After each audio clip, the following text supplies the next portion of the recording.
तो चलिए आज एक ऐसे टॉपिक पर बात करते हैं जो हम सबकी जिंदगी का एक बड़ा हिस्सा बन चुका है। खासकर जब कोई स्पेशल डे आता है, जैसे मदर्स डे।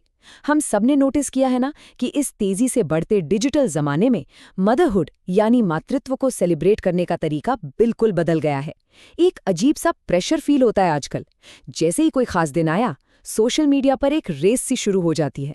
पर इन फिल्टर्स, ट्रेंडिंग रील्स और ऑनलाइन लाइक्स की भीड़ में क्या हमने ठहर कर ये सोचा है कि इन त्योहारों को मनाने का असली मतलब क्या रह गया है?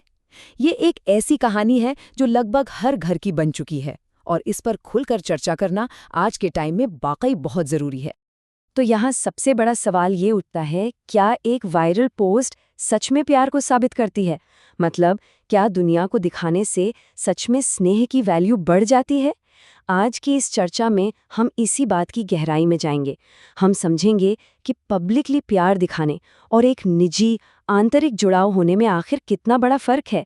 सोचने वाली बात है कि क्यों हमें अपने सबसे पर्सनल रिश्तों को भी एक पब्लिक प्लेटफॉर्म पर वैलिडेट करने की जरूरत महसूस होने लगी है।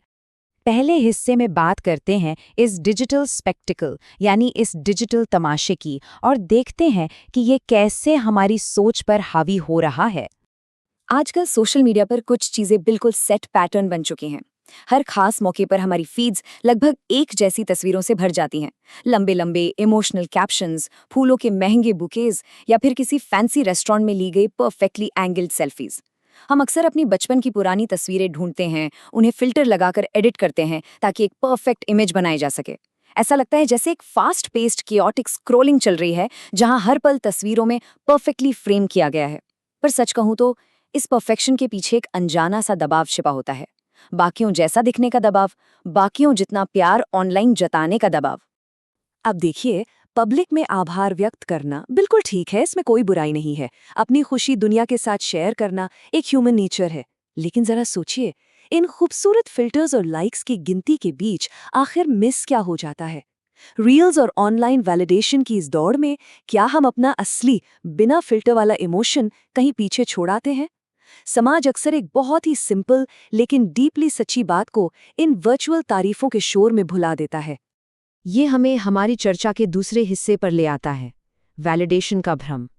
आइए देखते हैं कि कैसे ये डिजिटल दुनिया हमें एक दूसरे से कंपेयर करने पर मजबूर कर देती है। इस कॉन्ट्रास्ट को जरा ध्यान से समझिए। एक तरफ है पब्लिकली प्यार जताना, जिसे आजकल सिर्फ लाइक्स, कमेंट्स और व्यूज के मैट्रिक से नापा जाता है। लोग घंटों एक परफेक्ट ऑनलाइन ट्रिब्यूट बनाने में, ट्रेंडिंग गाना चुनने में और बेस्ट पिक्चर फिल्टर करने में निकाल देते हैं। वहीं दूसरी तरफ इसके बिल्कुल उलट है खामोशी से प्यार को जीना। इसे किसी नंबर से नहीं नापा जा सकता, इसे महसूस किया जाता है। बिना शोर किए किसी की बात को ध्यान से सुनने से, बिना मांगे घर में मदद करने से और एक क्वालिटी अनइंटरप्टेड समय बिताने से। ये बताता है कि ऑनलाइन दिखावे में चाहे कितनी भी मेहनत क्यों ना लगाई जाए, किसी पेरेंट की इमोशनल जरूरतों को खामोशी से समझना उससे कहीं बड़ा और जरूरी कदम है। तो अब आते हैं तीसरे पड़ाव पर, मातृत्व का असली सार। चलिए देखते हैं कि ये विषय उस ऊपरी डिजिटल दिखावे से निकलकर एक परिवार की आंतरिक सच्चाई तक कैसे पहुंचता है। अगर हम कुछ पल के लिए इन फिजिकल उपहारों और लाइफ के जेन्युइन ज़मीनी उपहारों को कंपेयर करें तो तस्वीर बिल्कुल साफ हो जाती है। फूलों के शानदार बुकेट्स चाहे कितने भी महंगे क्यों ना हो, कुछ दिनों में मुरझा ही जाते हैं। लेकिन एक शांत और सुलझा हुआ व्यवहार हमेशा सुकून देता है। एक वायरल पोस्ट शायद एक दिन में पुरानी हो जाएगी, कल कोई नया ट्रेंड उसकी जगह ले लेगा। जबकि परिवार के प्रति जिम्मेदारी एक ऐसा उपहार है जो हमेशा टिकता है। महंगे गिफ्ट्स और बड़े बड़े ब्रांड टैग्स कभी भी उस सच्चे स्नेह की जगह नहीं ले सकते जो एक इमोशनली बैलेंस्ड इंसान अपने आसपास के लोगों को नेचुरली देता है। इस पूरी बात का जो सबसे मेन पॉइंट है वो है रीअश्योरेंस यानी आश्वासन। ये शब्द सुनने में शायद छोटा लगे, पर इसका इम्पैक्ट बहुत विशाल है। रीअश्योरेंस एक ऐसी इमोशनल स्टेट है जो सिर्फ आंतरिक शांति, सम्मान और एक क्लियर पर्पस से आती है। जब घर में कोई हेल्दी, सुलझा हुआ और इमोशनली बैलेंस्ड होता है तो वो बिना कुछ कहे ही अपने पेरेंट्स को एक रीअश्योरेंस देता है। ये इस बात का सुकून है कि हाँ, सब कुछ ठीक है, सब कुछ संभाल लिया जाएगा। ये एक ऐसी शांति है जिसे दुनिया की कोई भी दौलत या कोई भी महंगा गिफ्ट खरीद नहीं सकता। यह सुकून सिर्फ और सिर्फ एक शांत व्यक्तित्व से ही आता है। असली प्यार रोजमर्रा की बहुत छोटी छोटी और जमीनी बातों में झलकता है। इनके लिए किसी बड़े फेस्टिवल का वेट नहीं करना पड़ता।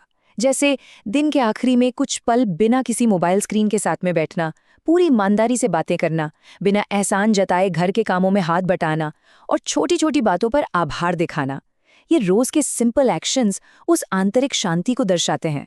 और प्रैक्टिकली सोचा जाए तो ये डेली एक्शंस उस एक दिन के महंगे ऑनलाइन तमाशे से कहीं ज्यादा मायने रखते हैं।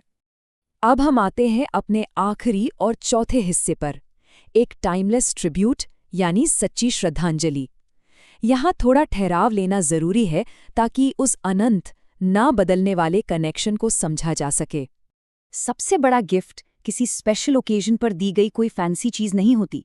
सबसे बड़ा उपहार एक ऐसा इंसान बनना है जिसका व्यवहार साल के हर दिन, पूरे 365 दिन शांति लाए। एक ऐसा एटीट्यूड जो गुस्से को हैंडल कर सके, फालतू की नेगेटिविटी से दूर रहे और जिसका बेस सिर्फ रिस्पेक्ट और इनर पीस हो। एक बच्चे का ऐसा सुलझा हुआ व्यवहार किसी भी पेरेंट को दुनिया में सबसे ज्यादा शांति और प्राइड का अनुभव कराता है। इसे खरीदा नहीं जा सकता, इसे हर रोज जीना पड़ता है। इन सारी बातों का सबसे पावरफुल थॉट यही निकल कर आता है कि असली उपहार वो नहीं है जो हम किसी को देते हैं, बल्कि असली उपहार वो है जो हम अपने चरित्र से बनते हैं। एक इंसान के रूप में बेहतर बनना, अपनी पर्सनालिटी को डेवलप करना ही असल में मातृत्व के लिए सबसे बड़ा सम्मान है। सच में, इससे बड़ी भेंट कोई हो ही नहीं सकती। तो अंत में इस चर्चा को रैप अप करते हुए एक बेहद डीप सवाल हम सबको खुद से पूछना चाहिए। आखिर ज्यादा लंबा क्या टिकता है? एक सजाया हुआ डिजिटल फुटप्रिंट जो इंटरनेट के किसी फीड में नीचे दब जाएगा, या एक अनंत बेहतरीन चरित्र जिसकी छाप सीधे दिलों पर पड़ती है? ये सोचने वाली बात है कि क्या हमारे रोजमर्रा के जमीनी कर्म उन क्यूरेटेड ऑनलाइन प्रोफाइल से ज्यादा इम्पैक्ट छोड़ते हैं? इसी सवाल और एक नए पर्सपेक्टिव के साथ आज की हमारी ये डीप डाइव यहीं खत्म होती है।